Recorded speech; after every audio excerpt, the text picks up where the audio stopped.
here you are watching the Russell Hobbs show. And tell me, let me tell you, start over.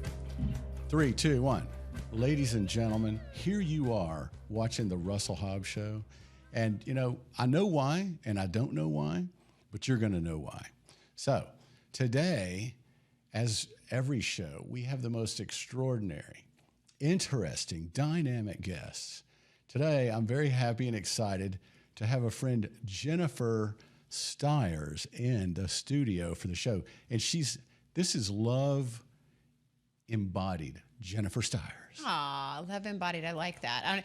Yeah, not very interesting, but but yes, we're going to talk love, which is my favorite subject. That was just on the fly, so I could change it to the embodiment of love. Okay, I'll take it. It just doesn't matter. Yeah, whatever. Okay. I'll answer. So, as long as it's good and nice and sweet, I'll answer. So it's so good to see you, and it's been a long time. You are this dynamic social media, real life, I don't want to say dynamo after dynamic, that's redundant, but you are a force. You are so productive. You touch so many lives around the country and the world, and you have this knowledge about dating and relationships and becoming a whole person. And it's like, I'm very impressed with you and how you seem to have a lot of really good perspective. And you're helping a lot of people around the world. That's what I'm pretty sure. That's what my purpose on this earth is. Yeah. What do you call yourself? Basically, is that not life coach, but a relationship counselor and matchmaker? I mean, it's just what I do. Okay. Yeah, I like that, relationship counselors. I love counseling. Like, it's my favorite thing to do. Yes. It's just my favorite. I love watching people come alive and transform and change. It's amazing work.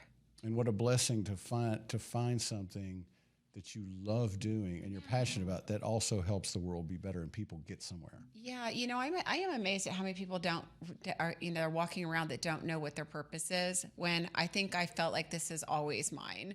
Like, I've known ever since I was little, this is what I wanted to do. My dad wanted me to be a teacher, and I am.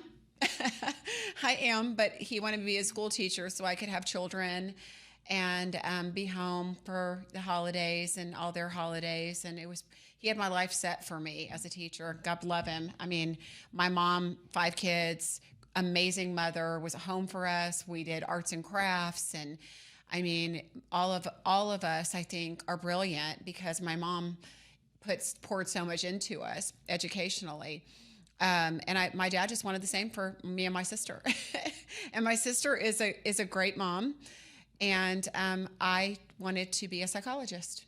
I just knew my whole life. So there I sat in classes at Georgia, taking, in all my free time, taking every psychology class I could because I knew that's what I wanted to do. That's beautiful. So you had a really strong family with a mom and dad and a good home life as a young woman. They've been married 62 years. That's beautiful. To this, they just had their anniversary in July. As a counselor, I realize, Russell, how rare that is now, because there's so many people that came from broken families. I'm not saying my family was perfect, because no family is perfect. And I think it's a big thing for everybody to kind of know and hear, is that there's no perfect families. And there's even dysfunction and function sometimes. I mean, I go on to think that I grew up in a family where my parents never fought. They never disagreed in front of us. I never saw my parents fight once, all through my growing up years. Never once. They just, what does your mom think? What did your dad say? They supported each other. And so I didn't understand what conflict was in a relationship until I got in one. You know what I'm saying? But that's a huge thing for me to then all of a sudden as an adult be experiencing conflict in my relationship and go, how do I deal with this? Because I have no tools. Well, right. And the most important part of a successful relationship is the ability to resolve conflict. Sure. Any relationship. Yeah. Whether it's, all the types of relationships. So, in other words, your family unit was very healthy and strong and a very wholesome home life, but the one thing maybe was missing is you didn't see a bunch of conflict. Well, that's a pretty good trade-off. Not too bad. That's that's a good situation. Not too bad. It's still a lot to learn. You know what I mean? It's still a lot to learn. But you know, after doing counseling for so long, and I love it, but hearing where people came from, your roots make you. How your family loved, how you learned love shapes you into who you are, and how you love and how you receive love and how you give love. And so it's so key. Our childhood is so key to putting that all together, whether it's functional or dysfunctional. It really is. And they always talked about when I was raising my boys, we were raising my boys, and then I was raising my boys. You always hear this, the formative years are 1 through 5. Mm-hmm. But really the formative years are all the way up to 15 or 18. Really 16. I mean, there's so many formative phases, let's say. So you're right. I think people have ingrained behavior from their childhood and the examples that they saw, and those are super hard to navigate through and then change later, so that you could, because it's the way you see the world. I mean, it's your whole belief system as to who you are and what the world is all shaped, which is crazy. Yeah. So you've answered the first few questions I was going to ask you naturally. So here's my question then. See, we'll go fast. Well, yeah, we'll go fast. What I'm wondering is, you had this home life, and you were in University at Georgia. Go Dogs. And so you knew in a young age, that your dream was to be a psychologist, a counselor. Let's go further. Let's take it a little bit further. So I used to listen to Delilah on the Love Radio, Love Station, and people would dedicate songs, and I wanted to be her, which is crazy, because I'm like, that was it. All relationships always resonated with me. And then here I am in television, radio, podcasting, in the media. It's in a different way, but I'm doing exactly what I wanted to do. So you not only had a specific dream at a young age, you had a mentor at a young age. Yeah. Okay, so how did you go from being in the university, walking around with your Bulldogs outfit on a campus, I'm sure looking real cute. How'd you go from there to actually getting in the biz? What was your first step of fulfilling your dream? Did you get a psychology major? Yes, okay. Of course. And I did my internship with Nutrisystem in Athens, Georgia, and I was a behavioral counselor for that, and that's how I started out. Russell, without getting into too much of my history, I do have a business history too, because when I got out of college, I left with Nutrisystem and went to Atlanta and stayed with them, and got a nutritionist license, and ended up revamping all the company centers, the 16 that were in Atlanta, because I learned, even though I had the skill as a psychologist, I learned that through that same skill of deductive thinking, I could fix things, which is why I do what I do. But they had me fixing their center. So they threw me at a center that was like diving. It was in a very wealthy community, which I grew up in, but people were too cheap to buy the food. So they're like, this store is number 16. It's going under. We know you're not trained in management, but we're going to put you over there. You grew up in this city. And they put me there. And in 6 months, I had it at number 1 in the state. And they're like, what did you do? And so then I started duplicating that at all their centers. They send me all the ones. You changed sort of the image of the product to that demographic. I fixed it. Whatever was broken, that's where my mind goes. And it's the same mindset. You're a fixer. But it's the mindset of like taking somebody, it's putting the pieces together of a puzzle. So when a client comes to me, and they start telling me about their life and their childhood, all these pieces start coming together, and you start seeing where there's discrepancies. So it was the same thing with business and looking at numbers or looking at books, where the discrepancies, where are things not working, and so it worked there, but my skill set brought me back to where I needed to be. Well, ironically, you just brought us into a concept in relationships that can oftentimes be a big problem, and it is trying to fix each other. Yeah. So as a fixer, what do you recommend for women to do, or men, when they're trying to fix a girlfriend, boyfriend, a significant other? What's your Well, first, know that you can't fix anybody. Okay. I mean, with that knowledge of you can't fix anybody else, everybody has to come in whole as they can be. I think if we all come in as whole as we can be, then we can then work on the pieces of each other that don't fit together, that where we can grow together. Come in whole and fix the childhood stuff. Well, the childhood stuff really should be fixed, Russell. Right, I mean, right. really, we should have knowledge and peace about where we came from, what our patterns are, and understanding that, so we can find, first of all, attract the kind of person we need in our life, and then teach them how to love us. But if we don't know how to love us and we don't love ourselves, how can we teach somebody else to do it? We can't. So there has to be a wholeness aspect to it that is already there. No doubt, because the people that are the least whole are the ones that are looking for something or someone outside of themselves to fix them. That deficit. They're trying to fill that deficit. That's the paradox. Yeah. So of course, becoming a whole person, body, soul, spirits, emotionally, is the first call for everyone. So, but you didn't really answer. You said you can't fix anybody. But what would you say to people that tend to want to fix? And I think women are maybe a little more guilty of, oh, he's great, but I can change him.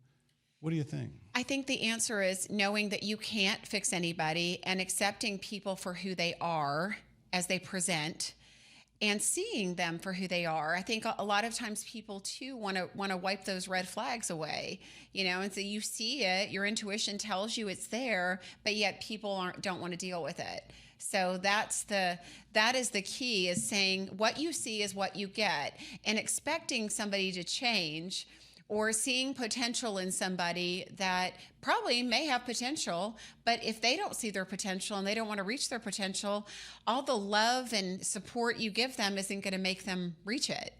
They have to want it themselves. So right. It's really accepting people for who they are. And where women go wrong, Russell, where women really go wrong with relationships, is they have an expectation. They know what they want in a man, and they'll find whatever comes their way and then try to mold that guy into who they want him to be. I say it all the time. People they've got a box they want to fill. Yeah. And they're just looking for a person to put in the box. Yes. Like, oh, I want to get married, so this guy might fit my box. That doesn't work. We've got to be smarter when we get older. It's like we tried that when we were in our 20s, right? But who's getting older? Haven't I told you to read my book? If you read this book, it's the fountain of youth. Okay. My book, the Russell Hobbs Why. It's the answer to every that and Botox. Well, okay. So I don't want to leave your transition from college. You went to Nutrisystem as an intern. How did you get? Because a lot of people that watch this show, and a lot of people in life in general, people have a dream, and they have their day job, and a lot of gifted people that have a day job and a dream are in that moment before they get their dream fulfilled. Right. And later you find out, when you were like 42, you had that idea and started a company that changed the world. So right. What was your moment where you had your dream, you're in Nutrisystems and all? What was the transition? How did you really fulfill your dream of being an independent influence person, of influence, of a counselor? How did that transition there? Well, first and foremost, let's just say God stepped in, because opportunities were presented to me that put me in a different space. I started a company with a gentleman in Atlanta. We started speaking on the stage at Parker University, was putting on these enormous shows in Vegas with Wayne Dyer, Deepak Chopra, Zig Ziglar, God, you name it. They had all the big names in the psychology, mind, body field. And we started speaking on that circuit. So I was speaking with these guys. I was being mentored by these men and women. I had an opportunity of a lifetime. I mean, I stood on a stage with 10,000 people in my audience. I used to speak to huge audiences. It was another life. But having said that, being exposed then to all of these different ideas about what our minds are capable of, because they are so much more capable than we give them credit for. I was exposed to neuroscience, the world of neuroscience, in a totally new way, and understanding that as people go to traditional counseling and they want to change something they're doing or whatever, or who they're being, or a pattern, there are ways we have to change our brain and our belief system in order to really transition that change. So the world of neuroscience was opened up to me at that point. I mean, God just really stepped in to give me the tools to do what I'm doing now. And then I've started a couple businesses, doing this.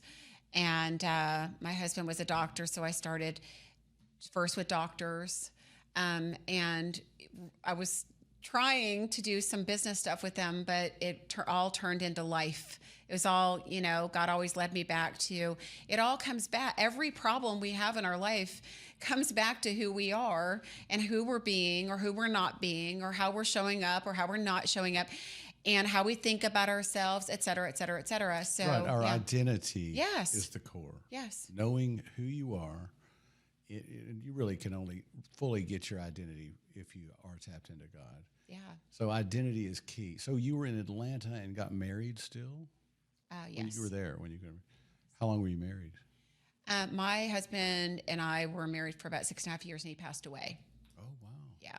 That must have been a life-changing experience. He was 34 years old. He was out in Germany visiting his brother. But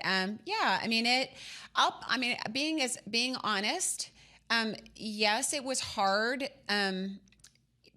But at the same time, he wasn't the love of my life. I mean, I'm like so many other people out there, when my parents had the perfect marriage. I just thought you got married to somebody you liked, and that happened. I mean, that's how easy they made it seem. And that's when you learn, like, okay, we have problems. This is not, I mean, it turned out he was a New Yorker, great guy. I mean, amazing soul, loved helping people and serving people, but he grew up in a completely different environment. Like I was 100% nurtured growing up. He was 100% not. And so we literally had we were just different people, and what we needed from a partnership was completely different. He would have not been my long-term person anyway, but he was my person for that period of time.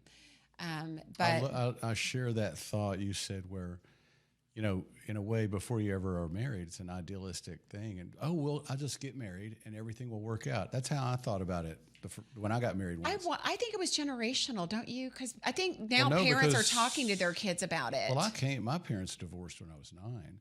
So I was aware of the tragedy that can happen. Yeah. But I was still like this over-optimistic, idealistic guy in my late 30s and, whatever, and jumped into a marriage and thought, it'll be fine because it just will, like that, just like you said. Yeah. So then what brought you to Dallas then? So what brought me to Dallas? I grew up here for a few years in between. We started off in Atlanta, then came here for about 5 years, and there was a lot of drugs going on in Plano at the time. Back in the 80s. And so my parents moved us back to Atlanta, and that's where we stayed forever, and then went to college. So when my husband and I had moved down to Florida, I could not stand Florida. They're about to get whacked with a hurricane right now too. It was near Tampa. And so we were there for about 3.5 years. He was going to buy a practice down there. And I said, no, I'm not living here. And so we moved back to Atlanta, but he didn't want to stay there. So I brought him to Texas. He loved Texas. As a New Yorker, he said, everybody's so friendly here. Everybody says, welcome to Texas. And I always make sure I say that now to people that aren't from here, because I remember him saying that. But so I came back to Texas. Texas is where my energy is. This is my place. I know everybody, Russell. That's why I do what I do. I mean, I've known everybody. I mean, I grew up in Plano. I know that whole side, and then here I'm in Dallas, and it's. Well, Texas, Dallas in the 80s was a beautiful scene, and the 70s, 60s, 70s, 80s, 90s. I don't know if Dallas is still here anymore. I mean, I know people here too, but just a side note, I think Dallas has kind of been, it's kind of evaporated. You know, we're this 8 billion people on this prairie, you know, metroplex, but is there much Dallas culture left, really? I didn't grow up here, so I can't answer that. I think Fort Worth Yeah. has kept their identity and their culture, and I love Fort Worth. It's super unique. Yeah. And I'll say the Dallas, you know, there's still a few last bastions of Dallas culture, but it's definitely an endangered species. So let me say this though. So transitioning from Atlanta to here, I think demographically, when you look at people and money and all of that, it's all about the same. But nobody could. They did tell me when I first moved here. They're like, "Oh, you don't know what dating's like here. It's like the guys are this and the girls are this." And I was like, "No, it can't be that different from other places." But it is. It really, really is. So it has been an eye-opening experience for me, Russell, because when, you know, I was just counseling, not matchmaking, and I was in a little bubble. Love was perfect. And, you know, I wanted to mold everybody to what I saw it as being, but it's not. This is an ever-changing world. Technology has changed a lot of things for people. I think society as a whole has just, we've forgotten, I think, what the core of what love is and what relationships are supposed to be, and people don't value them the way they used to. And, you know, I think, you know, men have not all men, but so many men have forgotten what it means to go after and court a woman. Women have forgotten what it's like to be feminine and be soft and sweet with a man and supportive. I mean, we just live in a different world in general. I don't know that it's Dallas, but I just. So let me talk about a point you just made. I think I think you're probably correct, and I want to drill in on this a little bit.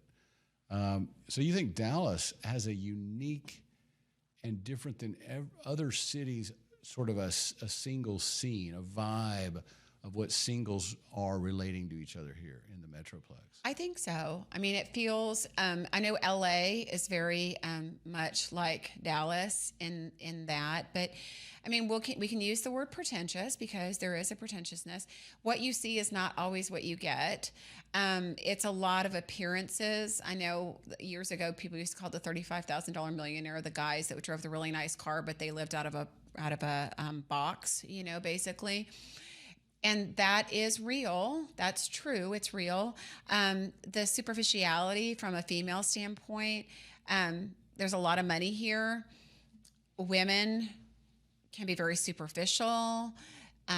There are plenty of women, I hate to say it, but it's true, that can be bought, you know, and guys know it because I hear it from the men, you know, that the women are out hunting for men with money, and, you know, and it is a vibe that is, it's really disheartening for me. I just can't. I go out and see it. Like if I ever go out, I see it, and it is not. I would say that the things you listed are realities all over the world, but the difference would be that, say, Dallas, it's just this trafficked metroplex on the prairie now, where you go out to eat and go to movies and concerts. You know, whether in contrast, Denver, a lot of the singles there would be into mountain biking or hiking. So it's a little more outdoorsy culture or something like that. So really all there is to do in Dallas is go out, date, and do that city slicker stuff. Right. So it sort of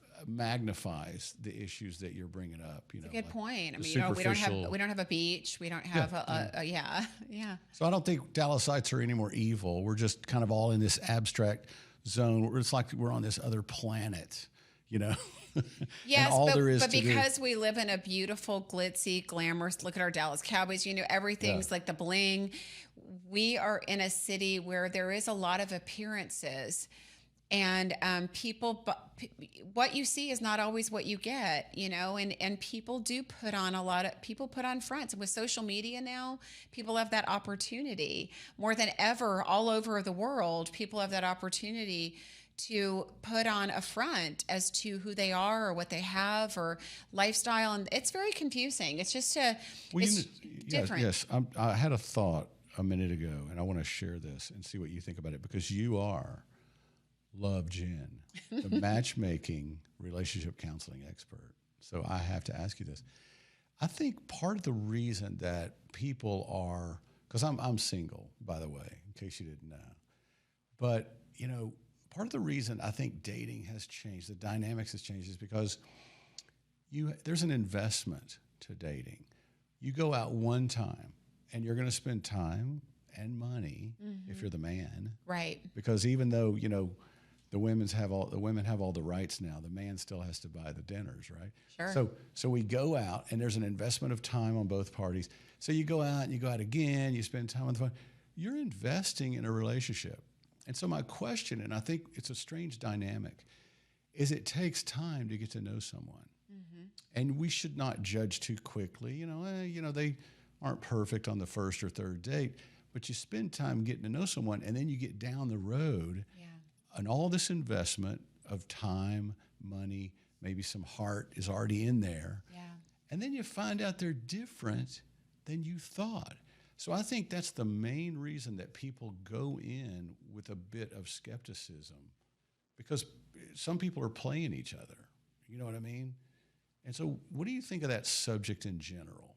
I mean, you're right on, but that's why it's so important that people are self-actualized, that they know who they are, that they know what they want, that when we do, then we're able to recognize it.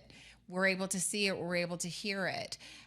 It's just going unconsciously, which most people do, that they're just going with the flow and let me try this on and let me try this on and see how this feels and how that feels, and not using their brain and not putting the energy into asking the right questions and exploring things with depth from the beginning. I mean, first date stuff does not need to be that light.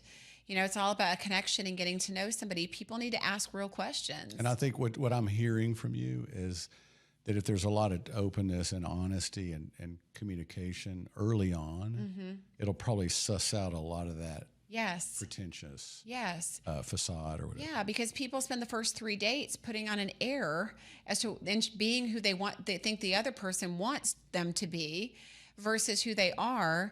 And then all of a sudden the real person starts surfacing later. It's like we've got to show up authentically and talk about what we want authentically.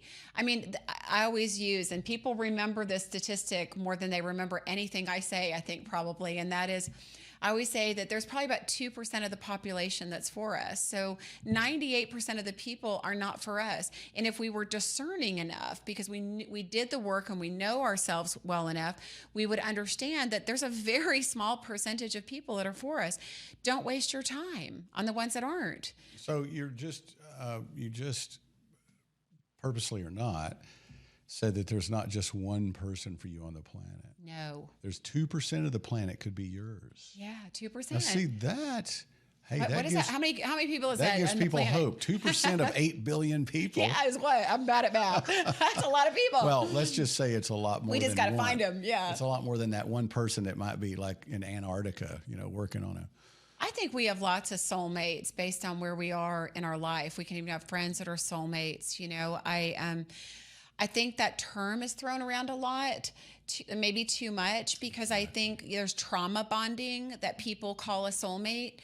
And that feels very much like a soul love, but it's trauma bonding. People that are both unhealthy, that both had things happen, and I can't. Now you said the key word. Now they're supposed to come in on the set now with this big trauma thing, and they missed the cue.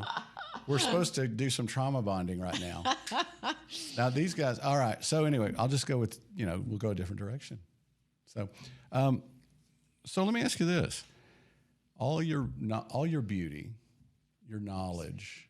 I mean, you're a beautiful woman. You're very smart. You've got it together. You've been successful, and you transitioned really from your gifting was used in business, and you transitioned more and more to counseling and now matchmaking and coaching. Why are you single? Well, it's a great question. Who says I'm single? I mean, I date. Okay. Yeah. But it's so even you with all your beauty, charm, expertise, knowledge, and I mean, I'm very impressed by you. It's hard to find the one, isn't it? It's really not. It's just hard when you get older to find someone that's in the same space you are in life and blend those lives together because everybody's in a different place. And so learning to be comfortable on your own, even if when you meet somebody and you like them, that's great, but you also have to learn how to dance together because everybody's got their own jobs, their own commitments, their kids, their this, their whatever it may be.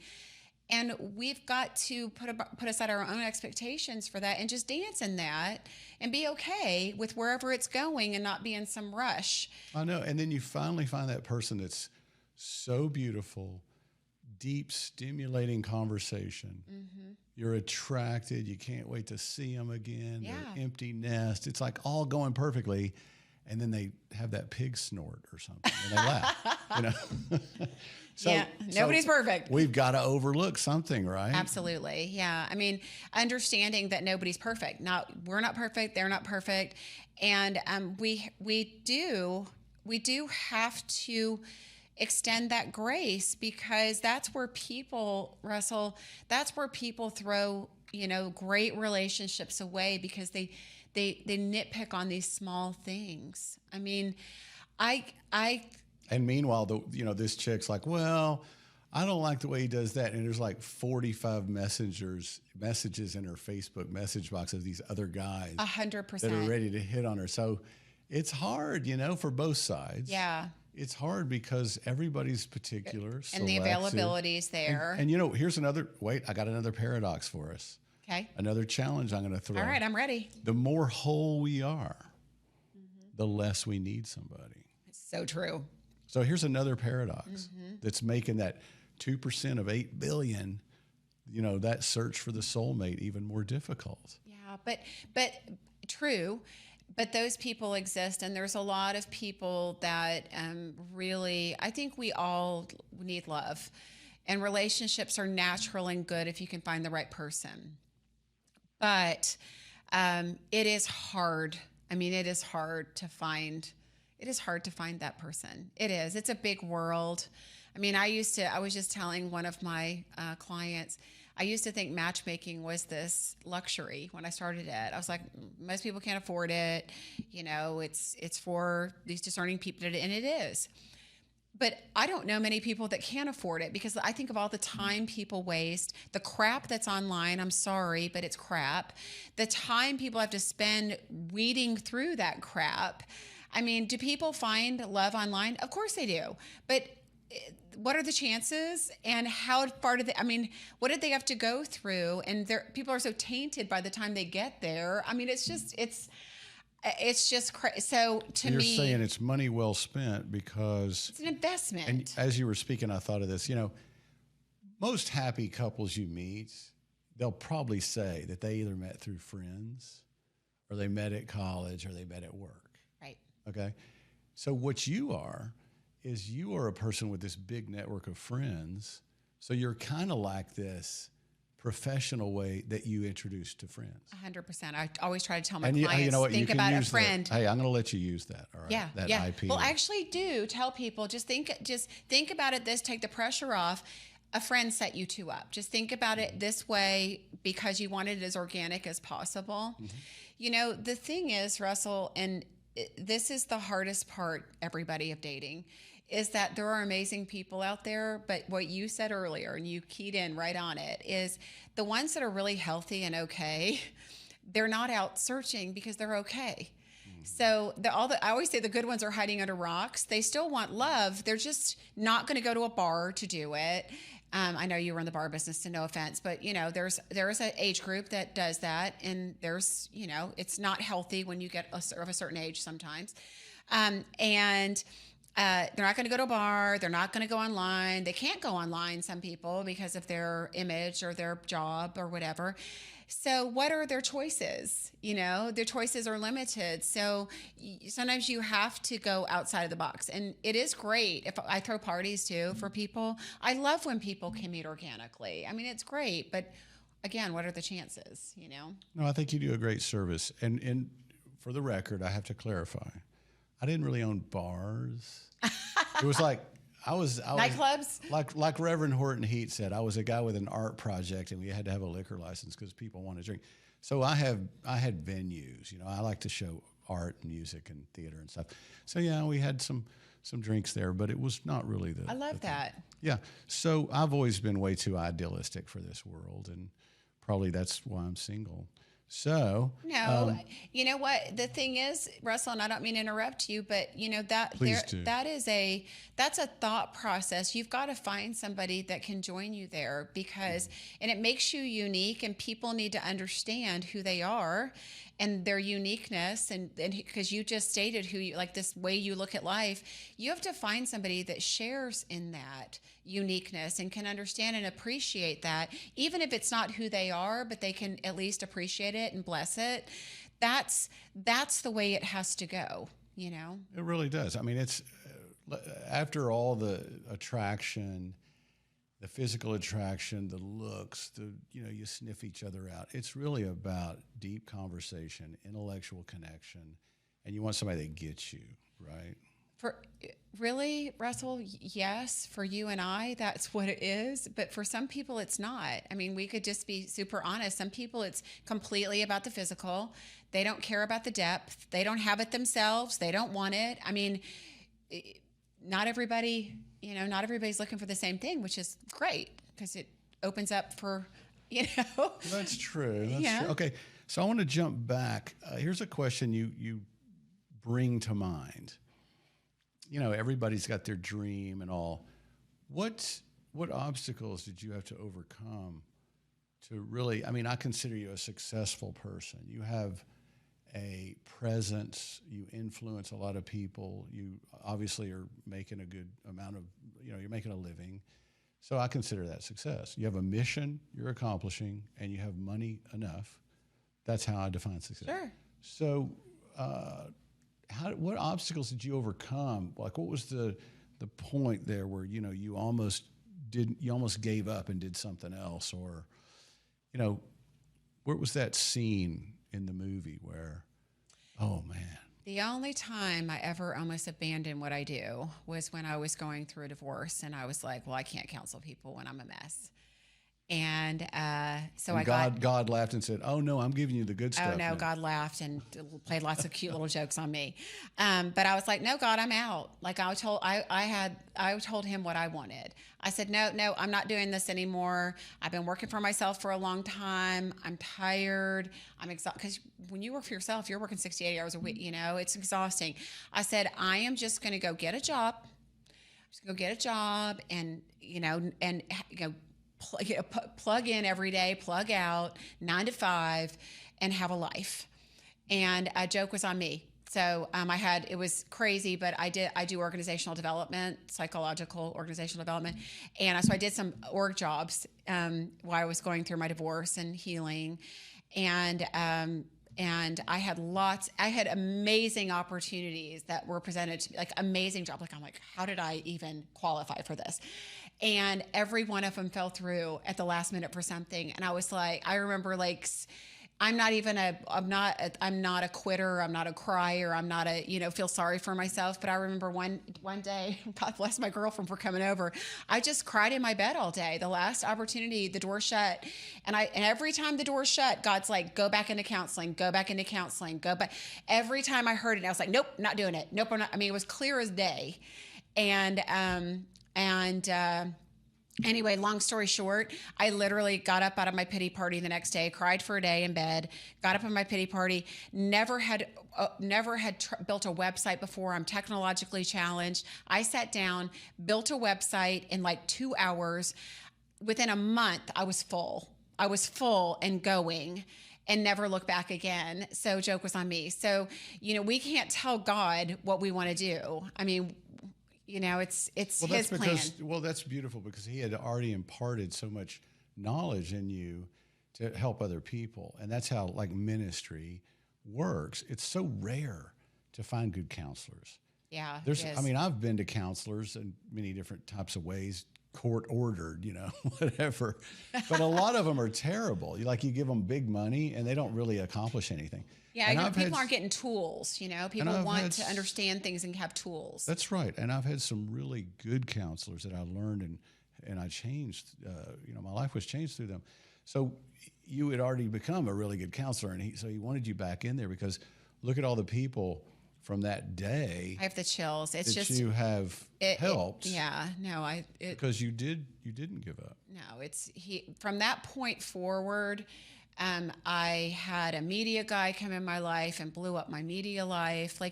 Everything was so serendipitous, but God had it all set. He just had to get me on track.